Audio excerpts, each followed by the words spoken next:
Olá, assombrados! Eu sou a Ana Paula e vou contar um relato para vocês neste tipo ao vivo de hoje. Tudo bem com vocês? Eu espero que sim, que esteja tudo bem. Para quem não conhece, nós somos o canal Assombrado. Temos vídeos todos os dias no canal. Todas as noites tem relato ao vivo entre 10 e 11 horas da noite. Todos os dias às 11 da manhã tem relato também. Meio-dia e meia todos os dias é para ter vídeos do Matheus. Almanaque Assombrado de segunda a sexta, notícias de sábado e domingo e de domingo especial. Porém, ultimamente está difícil gravar, editar e fazer tudo mais por causa de umas correrias pessoais aqui, mas logo já volta, tá bom?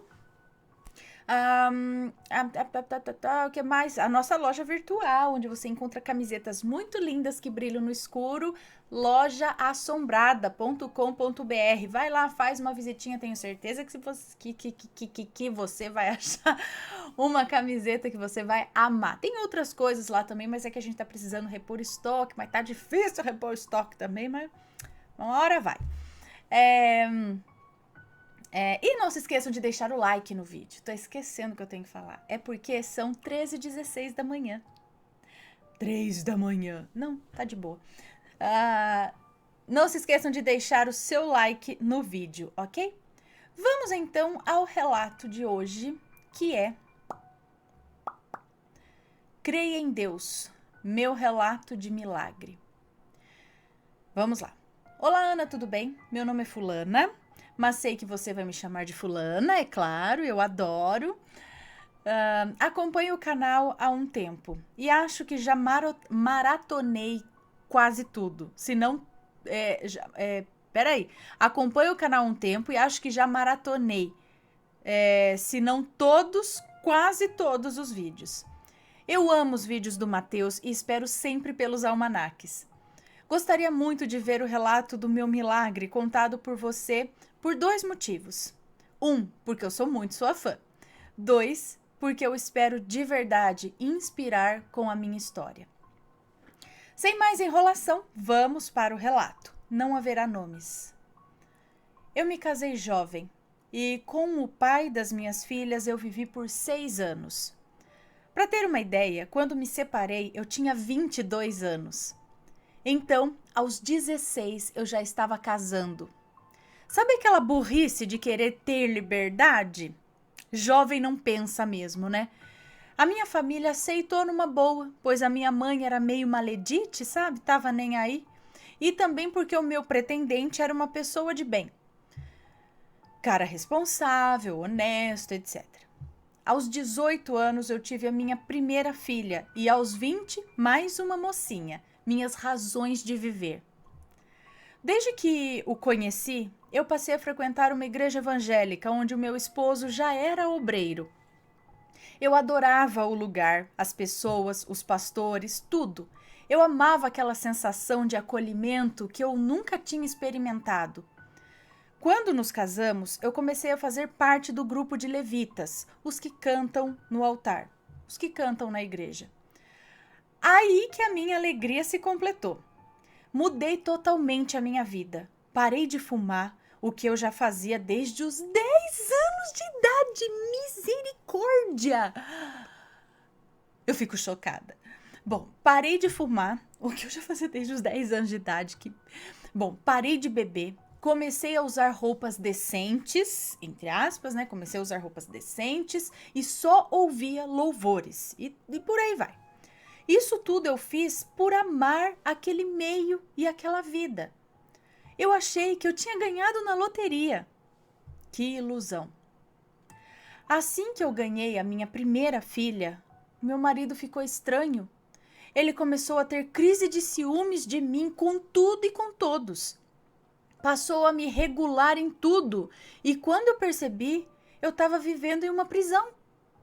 Ao ponto até dele levar a chave quando saía e eu poder sair apenas com ele.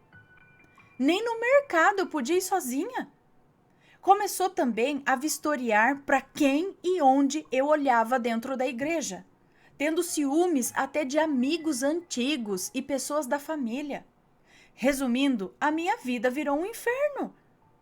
Eu, boba demais, pois nunca tinha trabalhado na vida, achei que se eu o largasse, eu ia morrer de fome com as minhas filhas.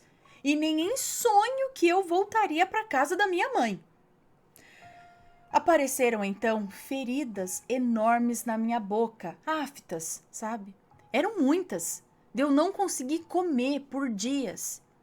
Comecei a emagrecer e a ficar triste e cansada por parecer não ter nenhum propósito além de cozinhar, limpar, cuidar de filhas o dia inteiro e no fim ir para a igreja. O que para mim já estava difícil desde que eu comecei a enxergar os podres de um monte de gente que na igreja era uma coisa e fora era outra. Sem dizer que quando eu chegava a pedir um conselho, a resposta era sempre a mesma. Você tem que orar, não deixe o seu casamento acabar. Ou, ele é o homem e ele sabe o que faz. A minha única alegria era poder acompanhar o crescimento das minhas filhas.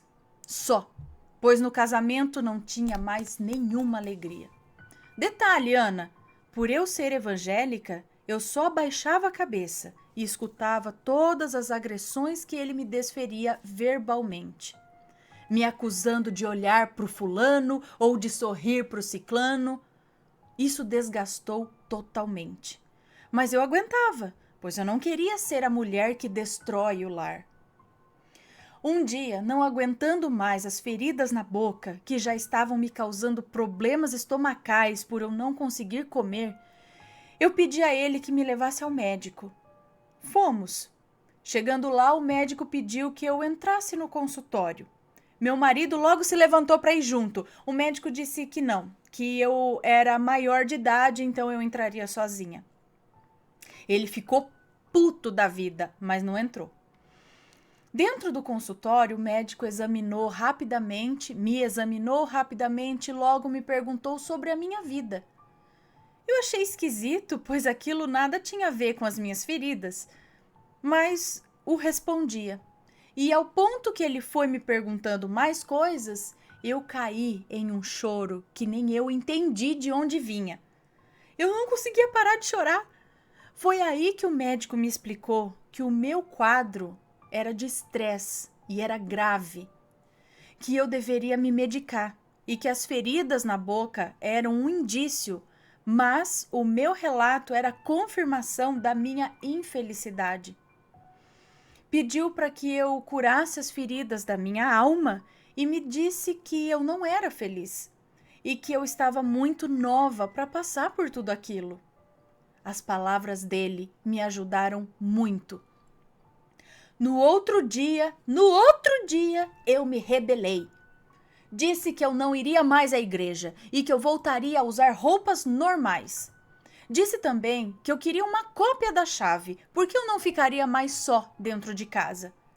Daí em diante começou o inferno realmente, porque passamos a discutir o que antes não acontecia, pois eu me calava. Ok, amém, beleza, tá? Eu me calava. Perdi totalmente a vontade de manter aquele casamento. Aos poucos, voltei a viver como eu queria. Cortei o cabelo, que era enorme e me matava de calor. Ganhei um celular da minha irmã, coisa que ele tinha, mas não aceitava que eu tivesse.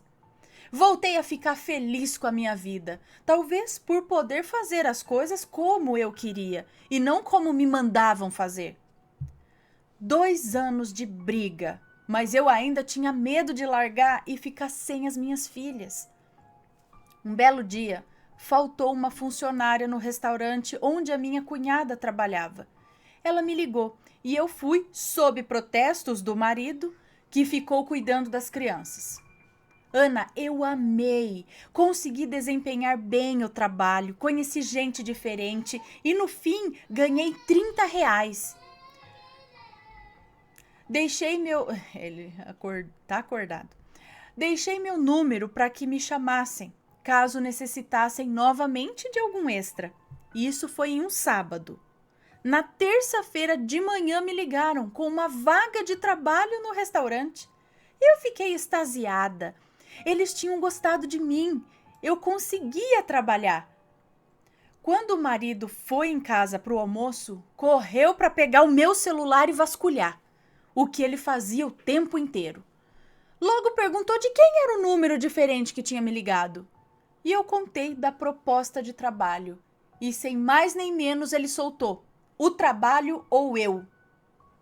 Eu, achando que ele estava até zoando, disse que eu escolhi o trabalho. Ana, na mesma hora ele arrumou as coisas dele e vazou. Simples assim. Colocou o que coube no carro e foi embora. Eu entrei em pânico total. Eu tentei ligar, ele não me atendeu. E no mesmo dia, à tarde, recebi a ligação do restaurante, me dispensando, pois eles descobriram, através da minha cunhada, que eu tinha largado o marido por causa do emprego, e eles não queriam ser responsáveis por esse desfecho. Eu fiquei sem chão. Tentei contato com o marido, mas fiquei sabendo pela mãe dele que ele ia me dar uma lição para eu aprender a valorizar o meu casamento. Na quinta-feira, 2 dias após o término, deixei as minhas filhas com uma amiga, coisa que eu nunca tinha feito, e saí para caçar emprego. Pensei que, como eu tinha conseguido fazer um trampo legal no restaurante, que eles poderiam não ser tão exigentes para contratar. Então, fui em todos os restaurantes que encontrei no centro da minha cidade. Em todos eles eu pedia, pelo amor de Deus, para me contratarem porque eu tinha filhas para criar. Eu era tão inocente que nem sabia que eu precisava ter um currículo. Fui deixando meu número de celular por onde eu passava. No domingo, eu fui chamada em um desses restaurantes para fazer um extra. E deu tão certo que na quarta-feira da outra semana a minha carteira foi assinada. Comecei a correr atrás das outras coisas. Pedi para a locatária da casa me dar um prazo, peguei empréstimo com conhecidos para pagar água e luz e pronto, já estava me sentindo mais segura. Arrumei uma babá para as minhas filhas e fui trabalhar. Só tinha uma preocupação, que era: vou levar 30 dias para receber. E o que a gente vai comer até lá? As coisas que tinham em casa já estavam esgotando. Nesse intervalo, o pai das meninas ressurgiu e eu pedi ajuda para ele com alimentos. Ele me humilhou e disse que não ia ajudar com nada, porque eu quis largar ele, então ele não ia ajudar em nada. Tipo, nem pensou nas filhas. E que eu poderia morrer de fome, que no fim eu ia pedir de joelhos para ele voltar. Eu, tão idiota, nem sabia que podia levá-lo à justiça por isso. Mas eu achava que quando a raiva passasse, ele ia me ajudar com elas, com as crianças, as filhas dele. Os irmãos da igreja foram os primeiros a sumirem, porque mesmo fora da igreja, eles me cumprimentavam e conviviam, mas após a separação, tudo mudou. Até a cara eles viravam para mim, afinal eu era uma separada. Foram acabando os alimentos, eu fui começando a desanimar.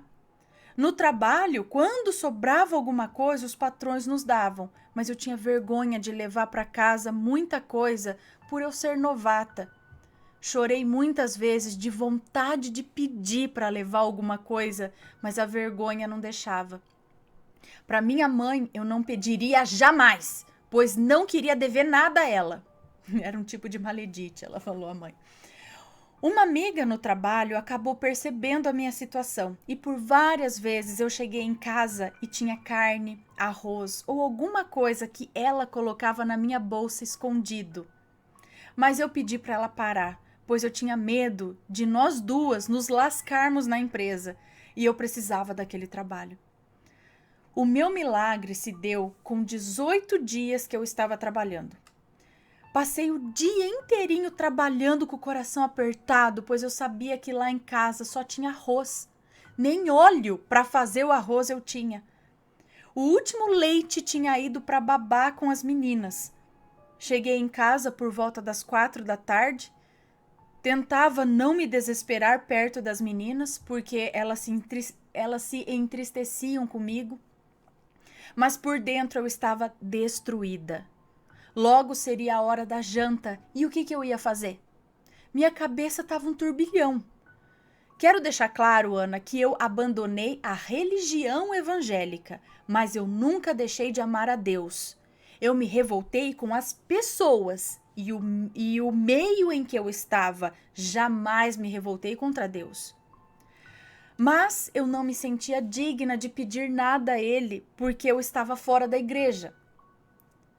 Mas eu não me sentia digna de pedir nada porque eu estava fora da igreja, é isso. E nesse dia, por volta das 7 da noite, eu estava sentada em uma mesa que tinha na área de serviço de casa, olhando minhas duas filhas brincarem. Foi me dando um aperto no coração, uma aflição, e nessa hora eu resolvi falar com Deus. Abaixei minha cabeça, fechei os olhos e falei: Senhor, me ajuda. Eu não quero ver as minhas filhas com fome. No mesmo minuto, digo no mesmo minuto que eu falei isso, a campainha tocou. Olhei lá fora e vi um carro branco, mas eu não reconheci as pessoas na porta. Fui chegando mais perto e reconheci o pastor da igreja. Eu o atendi e ele me disse: Minha filha, saudade de você. Eu não ia à igreja há mais de 2 anos. E ele continuou dizendo: Hoje estávamos orando a Deus para que ele nos mostrasse para quem destinar as primícias. No primeiro domingo de cada mês, as pessoas levavam alimentos para doação. Os pastores juntavam tudo e destinavam a quem eles achavam precisar. E essas eram as primícias. E aí ele continuou dizendo: enquanto orávamos, só vimos você e as suas filhas. Deus mandou que trouxéssemos para você essas comidas, esses alimentos. Você aceita? Eu não acreditava. Eu abracei todo mundo, eu ajoelhei, eu comecei a chorar. Eu não acreditava mesmo que Deus havia me ouvido. Foram descendo coisas do carro, muitas coisas mesmo. Encheu a minha mesa e ainda ficou coisas no chão. O pastor disse que nunca tinha visto tantas doações em uma única primícia. Foi o dia mais feliz da minha vida, Ana. Nesse dia, eu entendi que Deus estava do meu lado e que Ele me ouvia. Agradeci tanto aqueles anjos que Deus me enviou. Continuei no meu trabalho, ganhei meu primeiro salário e me reergui. O marido fez de tudo para voltarmos quando ele percebeu que eu não ia atrás dele. Mas aí, eu que não queria mais. Eu tinha aprendido a viver sem ele e estava feliz demais, só eu e as minhas filhas. Eu fiquei solteira por mais 5 anos. Passei por outros perrengues, alguns até dignos de relatos sobrenaturais e de maledites. Estou casada novamente, há 7 anos, com um cara maravilhoso e que me ajuda muito com as minhas adolescentes. Eu sei que o relato ficou grande, Ana, mas eu precisava contar o meu milagre. Eu quero que todos que estão ouvindo saibam que não podemos perder Deus em nossas vidas. Independente de religião, que tenhamos Deus, porque Ele não nos desampara. Muito obrigada de coração por ler o meu relato, Ana. Seu trabalho é maravilhoso. Dê um abraço forte no Mateus e nos babies. Que Deus abençoe sempre vocês. Agora pra mim aqui. Tá. Cara, tá vendo? Olha só. E isso serve também para as pessoas, às vezes, abrirem os olhos. Que não é porque... Às vezes, é o que eu falo. Muitas pessoas se escondem atrás de religião. Ah, porque eu tô indo na igreja, eu sou santo. Não, filho. Ou porque, aquele rapaz, ele vai na igreja. Então ele vai ser ótimo pra mim. Não. Ou então, às vezes, essa coisa de que, a mulher tem que ficar em casa, o homem pode, mas a mulher não. Sabe, cuidado, porque você não é bem assim. Deus está por todos. Isso daí talvez tenha sido lá naquela época, entendeu? Lá no passado. Alguns lugares ainda é assim, mas é bom. Não é. Não é. Tá? Enfim, não vou entrar em questão de religião, mas esquece a religião. Agora pensa no prático, no dia a dia. né? No que é bom e no que não é, no que faz. Também não vamos extrapolar, né? Mas assim, você pode viver de boa, viver uma vida honrada, uma vida reta, sem estar também na igreja, entendeu? Mas não tô falando aqui que é pra sair da igreja, não. Porque foi o próprio pastor que foi instrumento do milagre de Deus aí na vida dela, entendeu? Então são pessoas que erram dentro da igreja. Não é que, ai, não, então eu vou sair da igreja. Não, a igreja é ótimo. Como ela disse, a igreja pode ser ótima para muitas coisas, para muitas pessoas, mas tem que saber levar, entendeu? Não é garantia de santidade ou de coisa assim. Mas sim, é muito boa para muitas pessoas, a gente sabe disso. Mas, como eu digo, dentro de tudo tem lá as pessoas que não é lá muito certo, né? Enfim, espero que tenham gostado do relato, que sirva de inspiração, sim, para mulheres que às vezes acreditam se que não vão conseguir sozinhas. Consegue sim, tá? Se tem um relacionamento abusivo, não fique dentro dele. Você consegue sozinha.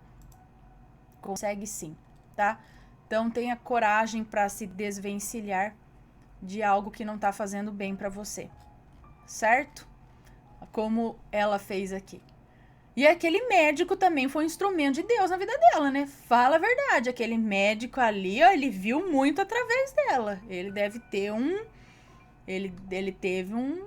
Ou ele tem um zóio muito bom, muito treinado nessa área, ou ele teve um soprinho divino ali pra dar aquela mensagem pra ela. Não é? Pessoal, espero que tenham gostado do relato. Um beijão pra vocês e a gente se vê logo mais. Beijos e fui!